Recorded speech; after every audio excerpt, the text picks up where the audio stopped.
तो दोस्तों आज हम एक्सप्लेन करने वाले हैं चिया विक्रम का और एक मास्टरपीस तंगलन। इस मूवी में आप देखेंगे एल्डोराडो मतलब असली सोने का खजाना, कैसे तंगलन उसको डिस्कवर करता है और उसके इर्द गिर्द कैसे कहानियां घूमते हैं। तो ज्यादा देरी नहीं करेंगे, 2024 की मास्टरपीस को हम लोग एक्सप्लेन करने वाले हैं। तो चलिए एक्सप्लेनेशन को शुरू करते हैं। मूवी की कहानी शुरू होता है 1850 से। तब हम क्लाइमेट को देख पाते हैं जो कि अंग्रेज सरकार के लिए काम करता है। उसे कहीं से तो पता चलता है कि भयपुर विलेज में सोना मिलता है जो कि बहुत सालों पहले उन लोगों को मिला था, पर अभी कोई उसके खोज के लिए नहीं जाता। तभी क्लाइमेट को एक जमींदार बताता है कि वो घोस्ट का जगह है, मतलब उधर कोई अगर जाता है वो जिंदा वापस नहीं आता, ये महज एक अफवाह है। फिर हमको भयपुर विलेज दिखाया जाता है जहाँ पर हम उनके लोगों को देखते हैं जो कि एक ट्राइबल ग्रुप होते हैं। मेनली ये लोग जमींदारों के लिए उनकी ही जमीन पे काम करते हैं। जमींदार ने कम पैसे में इनकी जमीन को हड़प लिया और ये लोग पैसे ना दे पाए, इसलिए उनके जमीन में ही काम करते हैं। सबके जीवन ऐसे ही चलते इधर। फिर हमको दिखाया जाता है तंगलन को जो अपने बच्चों के साथ सोया हुआ है। वो जब सो रहा होता है उसको एक विजन दिखता है, वो किसी के साथ तो लड़ रहा है और सपने में ही वो बड़बड़ा रहा है। तभी हम देखते हैं गंगम्मा जो कि उसकी वाइफ होती है, उसे आके एक लात मारती है और बोलती है कितने टाइम तक सोते रहोगे, जमीन पे काम करने के लिए नहीं जाना। और तंगलन तब उधर से चाकू निकल लेता है और अपने पत्नी को ही वो मारने जाने वाला था क्योंकि सपने में वो किसी के साथ लड़ रहा होता है। तभी जब उसका अच्छे से नींद टूटता है उसको पता चलता है कि ये तो उसकी पत्नी ही है। फिर हमको पता चलता है कि तंगलन के पास सिर्फ अपनी जमीन है, वो किसी जमींदार के लिए काम नहीं करता। वो अपने जमीन में फसल उगाता है और अपने 5 बच्चों के साथ वो रहता है। उसका एक बेटा होता है और 4 लड़कियां। बेटे का नाम होता है अशोका। फिर हमको गांव में गंगू करके एक आदमी को दिखाया जाता है जो खुद को ब्राह्मण मानता है और गांव के बच्चों को भी वो ब्राह्मण शिक्षा देने की कोशिश करता है कि तुम इससे उचली जाति बन जाओगे, तुमको मांस भूसा ये सब खाना एकदम अलाउ नहीं है, तुमको एकदम शाकाहारी बन के रहना है और भगवान का पूजा करना है तो तुम सीधा स्वर्ग जाओगे। ऐसे वो पाठ पढ़ाता था गाँव के बच्चों को क्योंकि ये लोग ट्राइबल है और निचली जाति से आते हैं। अगर ये ब्राह्मण बन गए तो हो सकता है इनको स्वर्ग में जगह मिल जाए। फिर हम तंगलन को देखते हैं जो अपने जमीन में काम करते हुए वो थक जाता है, रात में पूरे फैमिली के साथ जमीन के साइड में ही सो जाता है। सोने के टाइम जब उसके बच्चे जिद कर रहे होते हैं कि पापा आप कहानी सुनाओ, ये भी बोलते हैं कि आप आरती की कहानी सुनाओ, तब तंगलन अपने बच्चों को उसके परदादा की कहानी सुनाना शुरू करता है। वो बोलता है हमारे इस जगह से कोसों दूर एक हाथी जैसा पहाड़ है और उसके पीछे एक तालाब है जहाँ पर मेरे परदादा और उनके ट्राइब रहा करते थे। उधर वो पानी से सोना निकाला करते थे, पर ज्यादा सोना मेरे परदादा को ही मिलते थे। तभी उधर एक जमींदार हुआ करता था जिसको पता चला कि ये लोग नदी से सोना निकालते हैं, तो उनको बंदी बनाने की कोशिश की, उनकी सोना छीनने की, पर तुम्हारे परदादा और बाकी के लोग उनसे लड़ जाते हैं और उनको हरा भी देते हैं। बाद में तुम्हारे दादा जाके वो सोना उसी राजा को दिखाता है और बोलता है ये मेरा सोना, ये मैंने ढूंढा है, तुमको अगर चाहिए तुम खुद ढूंढ लो। वो राजा अपने सैनिक को भेजता तो है पर कोई वापस नहीं आता क्योंकि उधर उन लोगों को सांपों ने मार डाला था क्योंकि उस पहाड़ की रक्षा सांप कर रहे थे। ये सब कुछ सुनने के बाद मेरे परदादा मुस्कुराते हैं और बोलते हैं सिर्फ सोना मैं ही उधर से ला सकता हूँ और हम लोग पानी से ही उस सोने को निकाल सकते हैं। अगर पहाड़ से निकालने के लिए जाए तो वो हम सबको मार डालेगी। आरती नाम का एक तांत्रिक इस पहाड़ का रक्षा कर रहा है जिसके अंदर बहुत सोना है। और राजा बोलता है कि मुझे पूरा सोना चाहिए, तुम मांगो, तुम क्या मांगते हो। तब मेरे परदादा बोलते हैं ठीक है मैं सोना लेके आऊंगा, पर हम सबकी जमीन तुमको लौटाना पड़ेगा और अब से हम तुम्हारी गुलाम नहीं है। और इस बात पे राजा मान जाता है। तंगलन और उसके लोग और राजा के कुछ लोग जाते हैं उस पहाड़ की तरफ। पहाड़ की तरफ जब वो लोग बढ़ते हैं आरती उनके साथ छलावा करती है, फिर भी ये लोग कैसे भी सरवाइव करते हैं। सांप भेजा जाता है पर तुम्हारे परदादा उन्हें भी मार गिराते हैं। फिर आती है आरती और उनके लोग और धीरे धीरे सब लोग को वो मारने लगते हैं, पर तुम्हारे परदादा डटे रहे।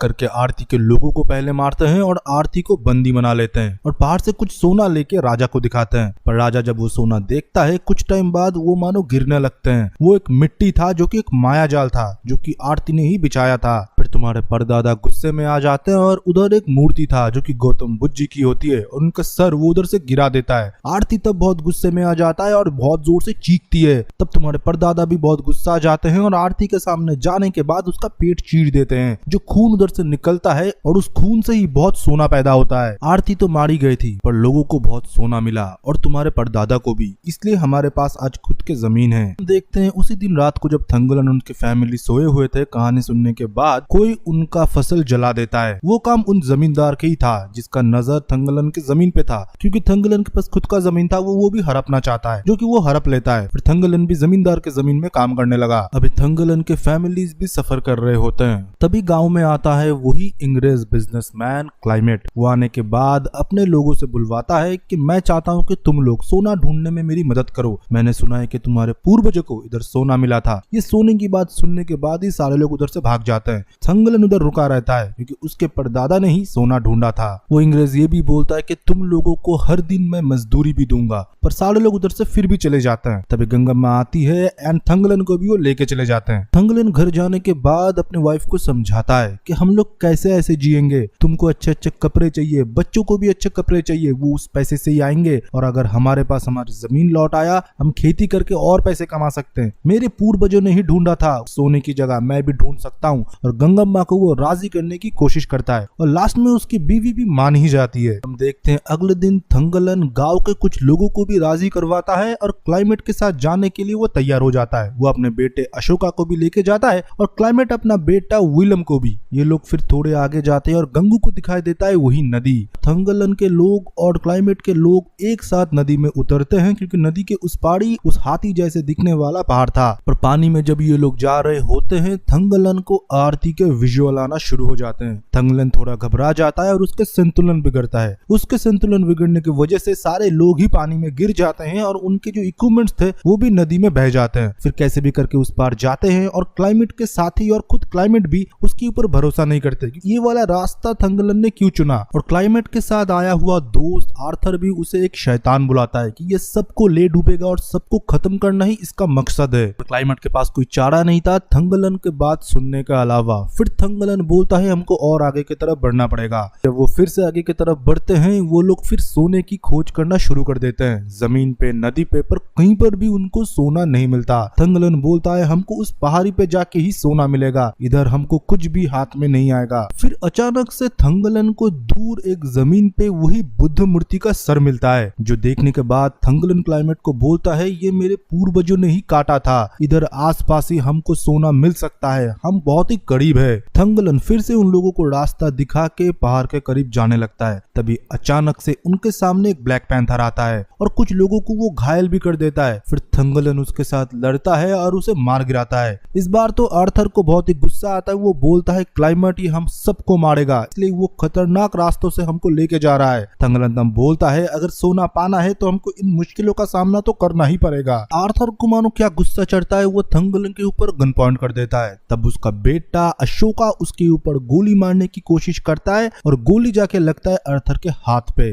और फिर वो डर के अशोका उधर से भागने लगता है और आर्थर उसके पीछे गन लेके और थंगलन उसके पीछे। फिर हमको दूर में पहाड़ी में दिखाया जाता है जहाँ पर हम आरती और उनके लोगों को देखते हैं जो कि ये सब कुछ होते हुए देख रहे होते हैं। अशोका जब भाग रहा होता है उसको बाकी धर्म मिलता है गौतम बुद्ध का, और उधर उसको मिलता है थोड़ा सा सोना जो कि वो देखता है और अपना बाप थंगलन को वो बुलाना लगता है। और इतने ही देर में हम देखते हैं हर जगह धुआं धुआं हो जाता है और आरती अपने लोगों को भेजते हैं इन लोगों को खत्म करने के लिए। फिर ये सारे लोग आरती के लोगों के साथ लड़ते हैं और थंगलन को बीच बीच में आरती के विजुअल भी आ रहे थे। उसे लग रहा था कि आरती अभी भी जिंदा है और उनको मारना चाहते हैं। तभी हम देखते हैं कि थंगलन के शरीर में उसके परदादा के आत्मा घुस जाती है और आरती का सामना वो डट के करता है और आरती को वो घायल भी कर देते हैं। आरती अपने लोगों के साथ उससे चली जाती है। फिर रात को गौतम बुद्ध के धड़ से क्लाइमेट उस सोने को अलग करता है और देखता है कि ये प्योर गोल्ड है। उसे बहुत ही खुशी होता है और बोलता है कि हमको और सोना चाहिए थंगलन।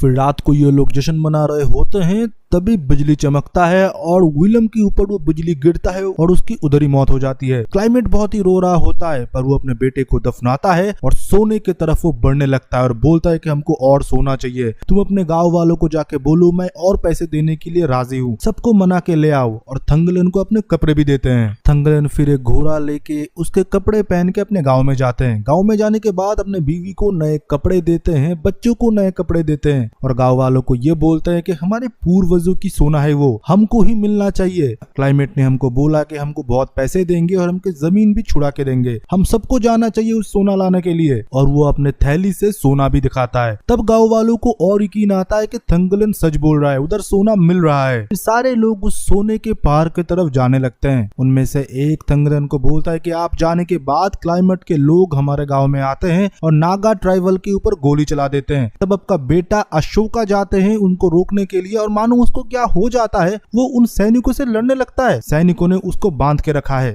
थंगलन को ये पता लगता है और वो क्लाइमेट को बताता है। वो तुरंत उसके बेटे को छुड़वा देते हैं और बोलते हैं मुझे पता नहीं था। वो ये भी बोलते हैं कि नागा ट्राइबल के लोग नाग को पूजते हैं और इस पहाड़ की रक्षा नाग लोग ही कर रहे हैं, इसलिए मैं गुस्से में उन लोगों को मरवा दिया। पर अशोका को कुछ हो चुका था, उसको दौरे पर रहे थे। फिर हम देखते हैं कि क्लाइमेट के साथ भी और एक जमींदार आया था जो इन लोगों को गलत पट्टी पढ़ा रहा था। क्लाइमेट जो इंग्लिश में बोल रहा होता है, ये बोलता है कि तुम लोग आज से क्लाइमेट सर के गुलाम हो, जो ये बोलेंगे तुमको वही करना पड़ेगा। पर थंगलन को पता था क्लाइमेट कभी ऐसा नहीं बोल सकता। वो फिर सबको समझाता है कि नहीं, क्लाइमेट सर ने ये बोला है, तुमको अपनी जमीन मिलेगी, मजदूरी मिलेगी और सोने में से कुछ हिस्सा भी। फिर हम देखते हैं सारे गांव वाले जाते हैं और उस पहाड़ के नीचे सोना ढूंढने की कोशिश करते हैं। बुद्ध मूर्ति के इर्द गिर्द उनको कुछ सोना भी तो मिलता है। उस सोने से क्लाइमेट बहुत ही खुश हो जाता है और रात को सारे गांव वाले चैन से खाना खा रहे होते हैं। तभी हम देखते हैं कि थंगलन के बेटा अशोका को दौड़ा पड़ता है। वो आरती की तरह बात कर रहा होता है और उन लोगों को बोलता है जल्दी से इधर से चले जाओ, ये तुम्हारा जगह नहीं है, तुम लोग कोई जिंदा नहीं बचोगे। तब गंगम्मा बोलती है मेरे बेटे को ये क्या हो गया। थंगलन तब बोलता है उसे कुछ भी नहीं हुआ, उसको बस दौड़े पड़ रहे हैं। पर थंगलन को मानो उसके बेटे के चेहरे में आरती का चेहरा दिख रहा था, जो कि उसे चीख चीख के बोल रही होती है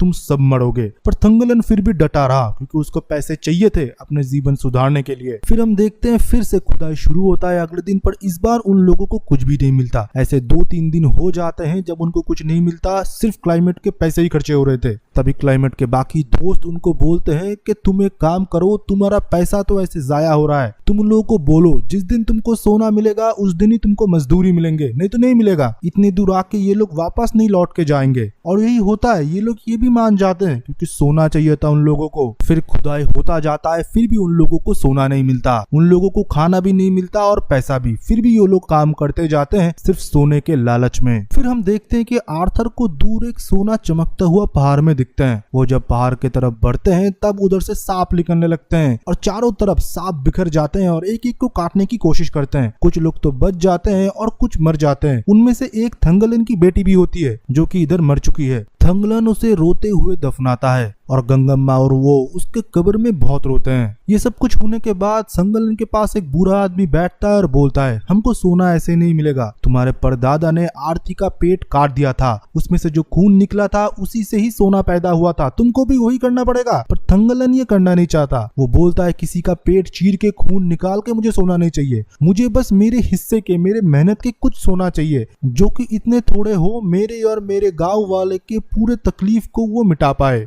फिर से वो लोग खुदाई करते गए, फिर भी उनको सोना नहीं मिलता। लोग भूख से तड़प रहे होते हैं और रात में जब ये लोग सो रहे होते हैं कोई उनके झोपड़ों को भी आग लगा देते हैं। ये बेघर भी हो चुके थे। तब सारे गांव वाले सोचते हैं कि ये लोग लौट जाएंगे, उनको सोना नहीं चाहिए। थंगलन इनको समझाता है, फिर भी गांव वाले नहीं मानते। तभी क्लाइमेट उनके लोग उनके ऊपर गन तान देते हैं और उनको बंदी बना लेते हैं, ये बोल के मुझे सोना चाहिए, तुम लोग गाँव वापस नहीं जा सकते। तभी थंगलन अपने गाँव वालों को समझाता है कि तुमको खाना चाहिए, मैं कैसे भी शिकार ढूंढ के लाता हूँ। थंगलन कैसे भी शिकार ढूंढ के लाता है और पूरे गांव वालों को खिलाता है और सबको अंदर से मोटिवेट करता है, अगर हमको सोना मिलता है हम हमारे जीवन को सुधार सकते हैं, हम अपने हर कठिनाई को पार कर सकते हैं। ये सोना ढूंढते हुए हमने अपने लोगों को खोया है, हम इतनी दूर आके तो नहीं लौट सकते, हम उस पहाड़ को ही अभी पिघलाने लगेंगे, उसमें से सोना जरूर निकलेगा। फिर ये लोग फिर पहाड़ को रात में जलाने लगते हैं। तभी आती है आरती और उसके लोगों के साथ इनको वार्न करने के लिए, फिर भी ये लोग नहीं सुनते। जलाने की वजह से पहाड़ के अंदर एक सुरंग होता है जिसके अंदर थंगलन चला जाता है। उसके अंदर जाने के बाद उन लोगों को बहुत सोना दिखता है और उसके साथ हमको पता चलता है कि एक माइन है जो कि पहले भी खोदा गया है अलग अलग राजा के टाइम पीरियड में। कुछ लोग जब उधर से सोना लेके अपने बैग में भर के बाहर चले जाते हैं, क्लाइमेट के कुछ लोग उनको मार गिराते हैं। क्लाइमेट बोलता है ये सिर्फ मेरा सोना है और किसी का नहीं। तंगलन फिर उस सोने को खुद के हाथ पे उठाता है और बोलता है कि ये भी एक माया जाल है, ये कोई सोना नहीं है, ये जाल आरती ने ही फैलाया है। फिर हम आरती को देखते हैं जो कि अपने लोगों के साथ तंगलन उन लोगों को मारने के लिए आए हैं। फिर आरती इन लोगों को माया जाल के अंदर डालती है। वो इनको कभी दिन कभी रात कभी इनको हॉन्ट करा जाता है इनके पास्ट से। तभी आरती तंगलन को भी उसका पास्ट दिखाती है। आरती दिखाती है कि 5th सेंचुरी में इधर नाग जाति के लोग रहा करते थे और इस जगह की रक्षा किया करते थे, जहाँ पर आरन और आरती पति पत्नी थे और वो लोग पूरे ट्राइब की नेतृत्व भी देते थे और इधर तब कुछ सोना भी मिला करता था।